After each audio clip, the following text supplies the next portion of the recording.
Hello friends, this is Willow Wisteria and this is my little 6 months old Luca, and I just wanted to get on and talk to you guys about getting pregnant after having an ectopic pregnancy. Now, this guy was conceived 5 months after I had an ectopic pregnancy that had ruptured and I lost my left fallopian tube. And I was terrified that I wasn't going to be able to have another baby. But here he is, and I wanted to bring him on just for the beginning of this video to let you guys know, if you have been through an ectopic or are going through an ectopic pregnancy and it goes so far as to rupturing, and you possibly lose a fallopian tube or have some other complication with it, I'm here to show you, and Luca is here to show you, that it is possible to get pregnant, and relatively quickly as well, even if you do have emergency surgery after it ruptures. So I'm going to hand Luca off to my husband real quick so I can talk to you guys undistracted, because he is very distracting to me.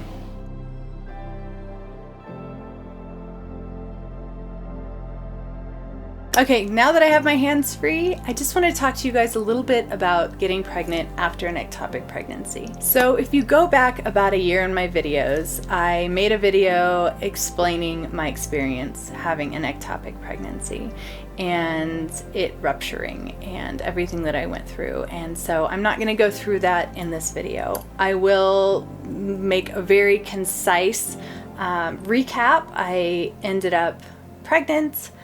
I knew something was wrong. Having had 6 successful pregnancies and multiple miscarriages prior to this experience, I feel like I had a pretty good handle on what felt right and what didn't, and something definitely didn't feel right. I started spotting about 3 weeks, I believe, after I found out that I was pregnant.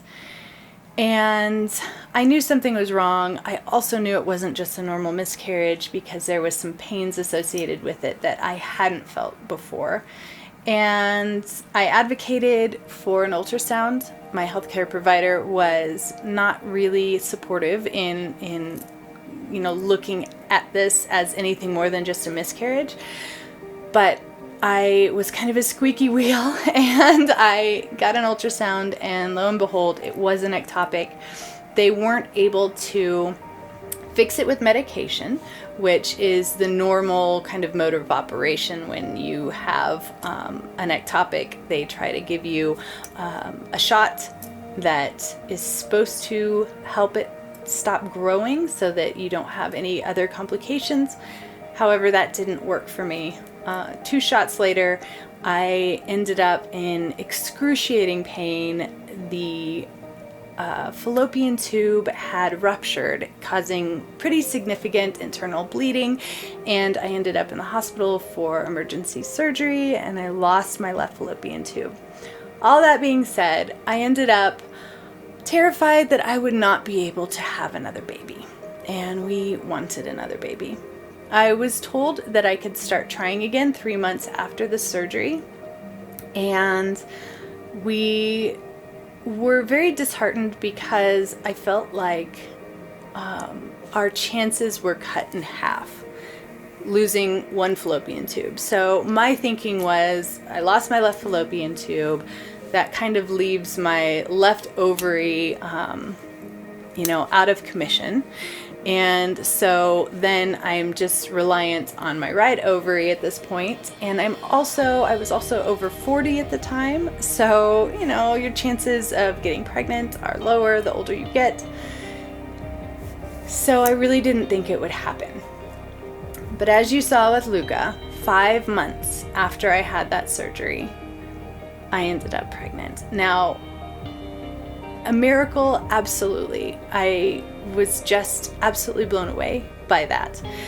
Again, not just because of not having that fallopian tube, but also my age, and it just seemed to happen really fast. I was very excited, very nervous too, hoping that my body was healed enough And then, of course, there was the flood of anxiety of, what if I have another one? And, just having to go through that experience over again was terrifying. So the first hurdle, of course, was getting pregnant. And that was such a miracle. 5 months after I had my surgery, I was so excited. And, especially after thinking that my chances were cut in half because of missing a fallopian tube. The second hurdle, of course, is the emotional aspects behind it. I've done videos about miscarriages and getting pregnant after miscarriages. This was a more traumatic experience for me because of the emergency surgery, and of course, ruptured ectopics can be life-threatening.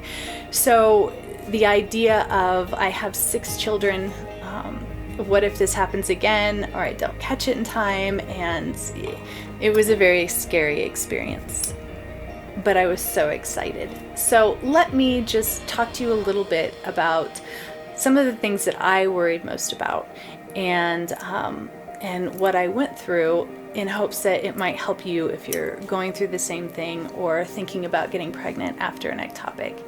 So first of all, your chances are not cut in half when you get pregnant after you lose a fallopian tube, because there are a few different things that I didn't even know that my body could do, that I don't think a lot of people know. So I was educated on this by the doctors in the emergency room, by my own OBGYN and midwife, as well as doing research myself. First of all, most people believe that we take turns ovulating from one side and then the other, and that it is pretty standard. You ovulate on your left side one cycle and then your right side the next cycle, and that is not necessarily the case.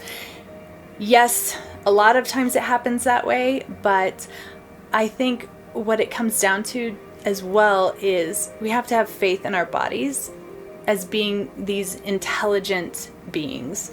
Our bodies are highly, highly intelligent. If our body has that knowledge that we are missing a vital component on one side, and the whole goal of our reproductive system is to reproduce, and it knows that you're missing a fallopian tube, I think it's going to probably favor the side that is intact. I have faith that my body is intelligent in that manner. So I think that there's a very good chance that our bodies could just adjust and know what to do. Favor the side that is intact to reach the goal of actually reproducing, which is its purpose, at least the reproductive system's purpose. So I have faith that our bodies are intelligent in that way. Also, just because you ovulate on one side, it doesn't mean that that fallopian tube has to pick up the egg. The egg can actually be picked up by the other fallopian tube, whether it travels that way because there is a space between your ovary and the fallopian tube. The egg can migrate and be picked up by the other side's fallopian tube. Also, and this is something that I had to check with multiple doctors, lots of different sites online. Apparently, our fallopian tubes can also migrate from one side of our body to the other. So, in theory, if you're missing your left fallopian tube, your right fallopian tube can migrate to your left side and pick up the egg if it comes off of the left ovary. I don't know why I have such a hard time wrapping my head around this, but it absolutely happens. It's documented, and apparently it is not as uncommon as you would think. So your chances are not cut in half. Your chances are probably cut down a little bit because you are missing a component to your reproductive system. However, there are lots of different ways around it. So just keep that in mind. I don't want anyone out there to unnecessarily worry that they are going to have a much, much harder time getting pregnant after an ectopic or after they lose a fallopian tube. Now, when it comes to the emotional aspect of this situation, there were a lot of things that I felt that I didn't feel after having miscarriages. Now, I have had enough miscarriages to know that feeling of getting pregnant after one, and it is scary, and it is very nerve-wracking and anxiety-filled, and the component that is missing from that experience versus an ectopic is the life-threatening part. I was told if I hadn't gotten to the hospital within a couple hours of when I did, I could have died from what happened to me. So, not trying to be extra drama filled here, but there is a fear that is introduced when you have that kind of experience that definitely also adds to the nervousness and the anxiety of losing another baby. And that was a very interesting experience to go through. And if you are going through it, if you have gone through it, I am so sorry. I empathize with you completely, and I understand. I understand how hard it can be to experience not just the loss, but looking forward to having another child, allowing yourself to look forward to having another child, and be excited for a pregnancy while still holding on to that fear of both loss and the potential of your own health being at risk. So I am sorry if you're going through this or have gone through this. That being said, what made me feel so much better was that I advocated for myself with my healthcare provider. And actually, not to make a story long, I ended up getting in touch with my doctor for an ultrasound, which is what she suggested I do as soon as I found out I was pregnant. And they actually were so busy, they couldn't get me in for 3 weeks, which if I had waited, with my ectopic that long to get a ultrasound, I would have been in a very bad situation. So I ended up finding a different OB and got in within a week, was able to get an ultrasound. They were able to confirm that the pregnancy was actually in my uterus this time, and everything looked great. So that helped immensely. That's what I suggest. If you recently had an ectopic pregnancy and you're trying to get pregnant again and you succeed at any time frame after that ectopic, I know it can be scary if it's 5 months after like I did, or even 5 years after. It is a traumatic experience, and so I understand that you want to make sure that everything is going smoothly.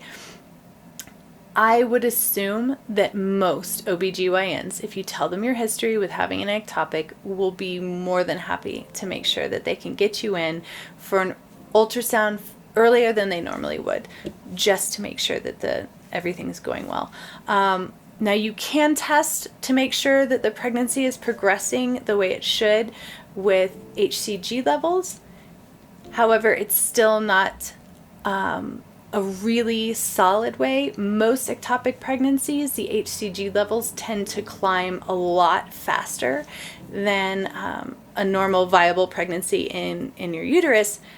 However, that's not always the case, and some pregnancies, I've had a couple pregnancies that were successful. I have my children downstairs right now, and those numbers climbed really fast as well. So, it's kind of hard to say for sure with HCG levels. If you can get in for an ultrasound, set your mind at ease. That would be my absolute best suggestion for you. So I just wanted to make this video to let those of you out there know, if you have had an ectopic pregnancy, if you've had a ruptured ectopic pregnancy, or possibly lost a fallopian tube or some other complication, that it is not impossible to have a baby, that it may not even take very long to get pregnant again. to listen to your healthcare provider, to wait the amount of time that you are supposed to wait after whatever it is that you've gone through. However, here I am. I'm so grateful. It's such a blessing, but 5 months post-surgery, over 40 years old, I was able to get pregnant again. And he's healthy, and the pregnancy went so smoothly. There was no complications or repercussions from the surgery, and I was able to really calm down my anxiety and my fear by just advocating for myself with my healthcare provider to get an early ultrasound to make sure that everything was going smoothly. And once that was confirmed, there was no extra medical intervention that needed to happen to make sure that the pregnancy was going to be viable and good. And it was just like every other pregnancy that I had gone through. So I was even able to have a home birth. And so just have faith in your body, have faith that it will do what it's supposed to do, and heal and work for you in the way that you want it to. Just give it that space and allow it to heal, and have faith. Have faith in yourself, have faith in your body. And again, if you have gone through an ectopic pregnancy, please know that I am sending love and a big hug, lots of support to you. I know it's extremely scary and so hard on the heart. So thank you for watching. If you have any additional questions, please feel free to leave them in the comments below, and I will most definitely try to get to them. But until next time, be well.